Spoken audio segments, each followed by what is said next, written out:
Have you ever made a mistake as a parent and just hoped your child would forget about it? The truth is, they don't. They carry it with them. But here's the good news. One of the most powerful tools God gives us to restore parenting and rebuild trust is something we often overlook: apologizing to our kids. And I'm not just talking about saying I'm sorry. Today in this video, we are going to talk about what a real biblical apology looks like, why it matters, and how we can restore our relationship with our children. Hey there, I'm Zaria. I help Christian moms grow closer to Jesus while raising their little ones with love, patience, and faith. Motherhood isn't always easy, but with Christ at the center, we can find joy in the journey. If you're new here, I'd love for you to subscribe and join this community of faith-filled mothers. And if you are returning, welcome back. I am so grateful to have you here. So apologizing is a verb, an action, not a feeling.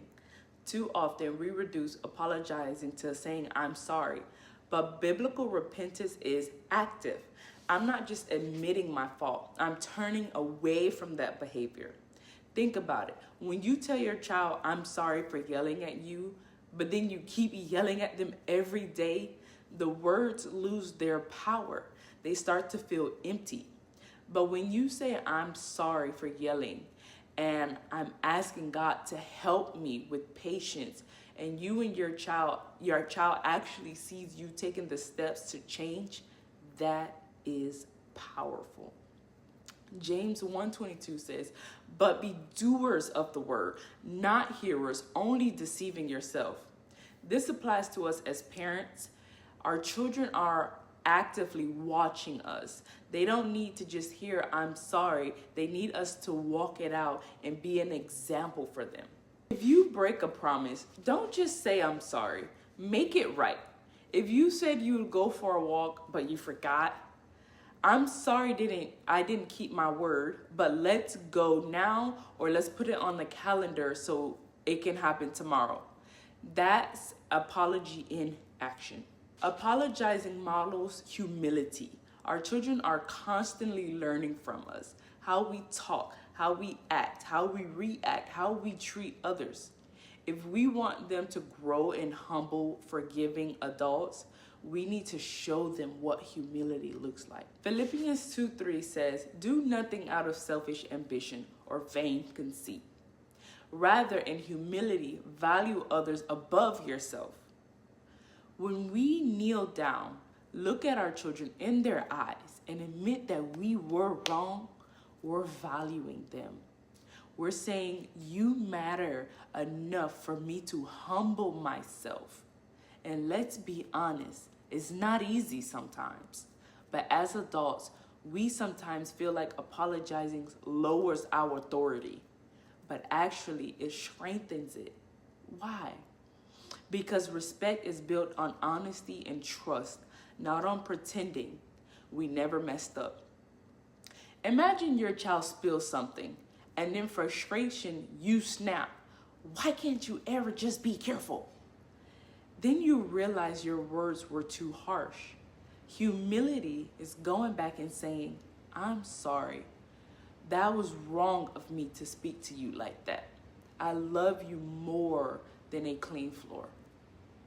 That moment teaches them humility more than 100 lectures ever could. Okay?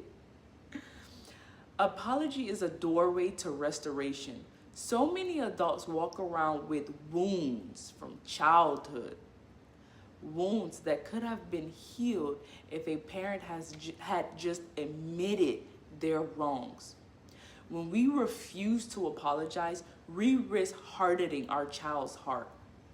But when we apologize, we open the door to restoration. Joel 2:25 says, I will restore to you the years the locust has eaten. Restoration is God's specialty. but often he invites us to participate in the process. Sometimes the very first step towards restoring a broken parent-child bond is a sincere apology. When you apologize, you're not just fixing a moment. You're planting seeds for a healthier relationship. You're showing your child that love is more important than pride, and that relationships are worth mending. If your child says, "You never listen to me," instead of getting defensive, pause and say, "You're right. I haven't been listening to you the way you deserve. I'm sorry. Let's sit down now, and I want to hear what's going on in your beautiful little heart." That apology could completely shift your child's trust in you. We must model the life we want them to live. Children learn more from what they learn more from what we do than what we say. You can teach your child Bible verses all day, but if you don't live them, the lesson just won't stick the same. Proverbs 22 says, "Train up the child in the way that they should go, so even when he is old, he will not depart from it." Training isn't just about teaching, it's about demonstrating. And apologizing in this case shows them that what repentance really looked like. Following through shows them what integrity looks like.